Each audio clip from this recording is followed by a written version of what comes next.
Hi, and welcome back to the wonderful world of the scientific hypothesis. My name is Brad Alger, and in an earlier video, we saw how the hypothesis can help counteract unconscious bias. And although the unconscious probably always plays a role in our thinking, in this video, we'll consider biases that are often consciously entered into. We'll talk about two of the most prominent and significant for science, publication bias and confirmation bias, and I'll show how, by redirecting attention to hypothesis testing and its results, these biases can be avoided or reduced. This video thus introduces the topic of the hypothesis as a means for organizing scientific thinking and planning that we'll follow up on later. So we'll talk about publication bias and confirmation bias. First, I'll define these and show why they're important, and then I'll give some illustrations about how the hypothesis can help counteract these biases. Earlier, we talked about the file drawer problem, which is the tendency to consider negative data of little value, place it in a file drawer somewhere, and forget about it, whereas positive data are considered very valuable and make it into scientific publications. This gives rise to a marked imbalance in the literature in favor of positive data, which are heavily overrepresented with respect to negative data. This phenomenon and the behavior that tends to produce it is what's known as publication bias. Publication bias causes problems. It wastes time and resources as other scientists try to rediscover what you already know doesn't work. It devalues the worth of negative data. It obscures the importance of falsifying hypotheses, and it fosters an incorrect view that science only cares about positive results. Positive knowledge is not equivalent to positive results. And finally, publication bias may contribute to scientific misconduct, but we won't go into that at this time. And one way of combating publication bias is to recognize the importance of the negative data that are produced when we falsify a solid hypothesis. And getting these falsified hypotheses and the reasoning involved in them into the literature can go a long way to remove publication bias. Confirmation bias, we'll say, is the tendency to seek and hold on to information that confirms your hypothesis and to discard or ignore disconfirming information. To walk through a simple exercise involving that famous hypothesis that all swans are white, someone in the grip of confirmation bias would tend to seek out white swans, perhaps in Canada. Only white swans in Canada, this would be considered very solid support for the hypothesis.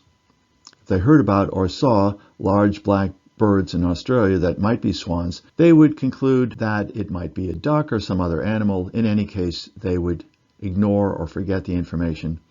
And finally then, having made many observations of white swans, they would consider that their hypothesis was probably correct. Someone taking an unbiased approach, of course, would behave quite differently.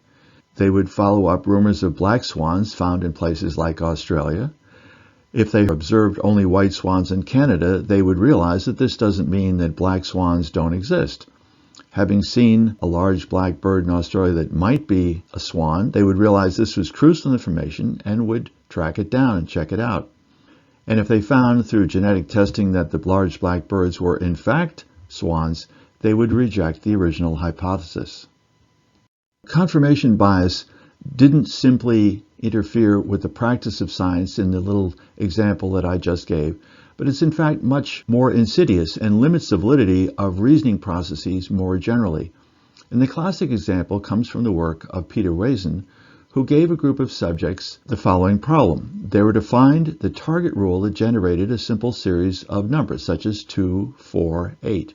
There are many possible rules that would do this, and the subjects were to discover the one that Wazen actually used. The way the subjects went about it was this. They would propose a series of 3 numbers that they thought might conform to the rule. They'd be told immediately if that series conformed or not. And they could keep doing this. There was no limit to how many series they might propose and receive feedback on. They had to keep guessing, however, until they felt certain that they'd figured out what the actual rule was. This became then their hypothesis, and they had one chance only to state their hypothesis as to what the rule was. They only got one chance to do this, so there was an incentive to be as correct as they possibly could, to be as certain as they possibly could that they'd figured out the right rule before they announced it. So here's a little diagram that indicates the situation. The subjects had again to figure out what rule generated the series of 2, 4, 8. Now the first subject over here seems to have an idea. He guesses 16, 32, 64 because he notices that these numbers, the series he proposed, has the same pattern as the original number. That is, if he doubles the first number, he gets a second number. If he doubles the second number, he gets the third number. He proposes that series, and he's told that that series does conform to the rule. He proposes another very similar series, 3, 6, 12, and is also told that that conforms to the rule. Another series, the same things. In every case, he's proposing a series of numbers that conforms to the rule. He then tries one series where it's a decreasing series of numbers, and indeed, that series did not conform to the rule, and finally proposes one more series using decimal numbers, and he's told that once again, this conforms to the rule. So at this point, the subject stated his hypothesis as to what the underlying target rule was, that you double the current number to get the next number in series, and was very surprised to learn that this is incorrect. The real rule was simply a series of 3 increasing numbers. Now what happened? Well, basically, the subject didn't actually test his own hypothetical rule. He did one case in which the numbers decreased, but in general, there were an infinite number of possibilities that he might have tested and didn't, such as 1, 2, 3, or 3, 9, 27, or simply a series of random increasing numbers that would have actually challenged his own rule and potentially disconfirmed it. Now, do people really behave like that outside of that structured laboratory situation that Wazen used? Well, there was an online version of the Wazen test published in a national newspaper where it was taken by many hundreds of people, and indeed it turned out that the overwhelming majority, 77%, failed to test at least one non-conforming series before stating their usually incorrect rule, that is, the hypothesis as to what the rule was. Many reasons have been offered for why people get stuck in confirmation bias. It's clear that we generally don't try to challenge our own notions, and we don't examine our own reasoning process. Perhaps because we fall in love with our own ideas and are reluctant to part with them. Perhaps it's because we prefer to hear that we're right, that we've guessed correctly that our series conforms to the rule, rather than hearing that we're wrong. Two other reasons, however, were that people in general don't appreciate the importance of negative data, that is, how much actual information you can get if you propose a series that might disconfirm your rule. And in general, people didn't seem to know how to test a hypothesis by deliberately trying to falsify it. Wazen thought these were the major reasons for confirmation bias.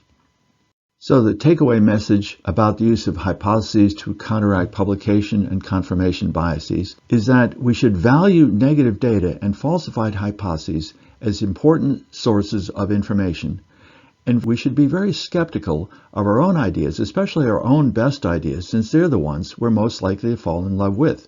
If we think about reasoning within the framework of a hypothesis, we have a structured way of actually testing our own ideas and expressing our skepticism about them. In later videos, I'll come back and I'll examine this notion of the hypothesis as a structural tool that can help improve our critical thinking abilities. Thanks for watching. Remember to give it a thumbs up if you like it and subscribe to hear more. See you next time.